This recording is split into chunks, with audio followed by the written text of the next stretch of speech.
Willingly রাজি হইলাম মাননীয় শেখ হাসিনার বিরুদ্ধে দুটো মামলাই করার।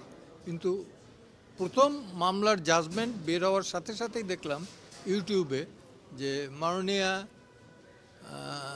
শেখ হাসিনা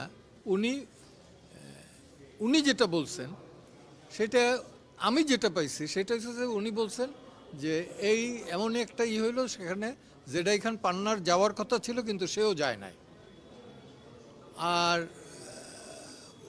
কোর্ট বললেন, ট্রাইব্যুনাল যেটা বললেন যে সেটা নাকি শুনছেন তারা যে পান্নাকে যেতে দেওয়া হয় নাই। তো দুইটা একটু ডিফারেন্ট।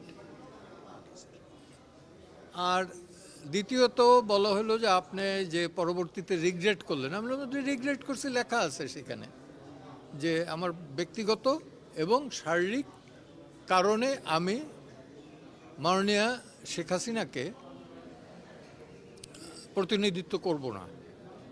কারণ এখানে আমি একটা মিডিয়ায় নাকি বলছিলাম, আমার খেয়াল নাই কখন কি বলি, যে আদালতের প্রতি আস্থা নাই। তো আমি এটা তো স্বাভাবিক যে কোর্টের বিরুদ্ধে আস্থা নাই এই ধরনের মামলা কিন্তু দিতেন। পূর্ব পাকিস্তান সুপ্রিম কোর্টের চিফ জাস্টিস ছিল চিফ জাস্টিস হাসান ইমাম, তার বিরুদ্ধে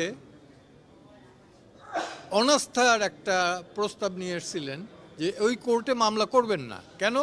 যে আপনার উপর আমার ক্লায়েন্টের আস্থা নাই।